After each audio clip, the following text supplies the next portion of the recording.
Thrissur corporation Koorkenchery zonal ഓഫീസിലെ മോഷണത്തിൽ ദുരൂഹത സംശയിച്ച് ഭരണസമിതി. മോഷ്ടാവ് ഫയലുകൾ പരിശോധിച്ചതായും സൂചന. വെള്ളിയാഴ്ച രാവിലെ ഹെൽത്ത് വിഭാഗം ജീവനക്കാർ ഓഫീസിലെത്തിയപ്പോഴാണ് സോണൽ ഓഫീസിന്റെ പിൻവശത്തെ വാതിൽ തുറന്നു കിടക്കുന്ന നിലയിൽ കണ്ടത്. ഓഫീസ് മുറിയിലെ ലാപ്ടോപ്പ് ഉപേക്ഷിച്ച നിലയിൽ കണ്ടെത്തി. മുൻവശത്തെ ഗ്രില്ലിന്റെ പൂട്ട് തല്ലി തുറക്കാൻ ശ്രമിച്ചിട്ടുണ്ട്. പിൻവാതിൽ തുറന്നാണ് മോഷ്ടാവ് അകത്ത് കയറിയത്. ഹെൽത്ത് വിഭാഗം ഓഫീസിൽ സൂക്ഷിച്ചിരുന്ന 2000 രൂപ കാണാതായി. ഓഫീസിലെ അലമാരയിൽ വെച്ചിരുന്ന ഫയലുകളെല്ലാം വാരി വലിച്ചിട്ട നിലയിലാണ്. എല്ലാ മുറികളുടെയും പൂട്ട് തകർത്ത് ഫയലുകൾ പരിശോധിച്ചിട്ടുണ്ട്.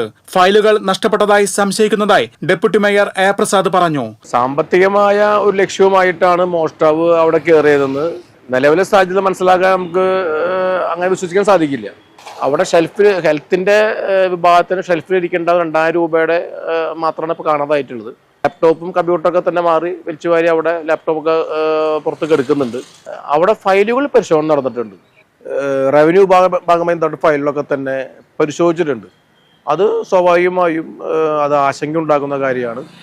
കൃത്യമായ താല്പര്യം അവിടെ കള്ളൻ കയറിയെന്ന് അവകാശപ്പെടുമ്പോൾ തന്നെ അവിടെ കയറിയ വ്യക്തിക്കുണ്ടോ എന്ന് സംശയിക്കേണ്ടതുണ്ട്. അദ്ദേഹത്തിന് ഫയൽ കൊണ്ടുപോയോ അല്ലെങ്കിൽ അതിന് ഫയലുകളിലെ പേപ്പർ എടുത്ത് മാറ്റിയിട്ടുണ്ടോ ഒന്നും നമുക്കറിയാൻ സാധിക്കുന്ന കാര്യമില്ല. അതൊക്കെ തന്നെ ബന്ധപ്പെട്ട ദിവസങ്ങളിലെ പരിശോധനയിലൂടെ എന്തായാലും സൂപ്രണ്ടിനോട് നമ്മൾ നിലവിലുള്ള അവിടെ ഫയലുകൾ സ്ഥിതിയും മറ്റും എടുക്കാൻ ആവശ്യപ്പെട്ടിട്ടുണ്ട്.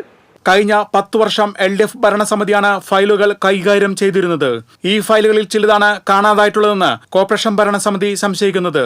നെടുപുഴ പോലീസ് കേസെടുത്ത് അന്വേഷണം ആരംഭിച്ചു. ഡോഗ് സ്ക്വാഡും വിരലടയാള വിദഗ്ധരും സ്ഥലത്ത് പരിശോധന നടത്തി. News desk TCV.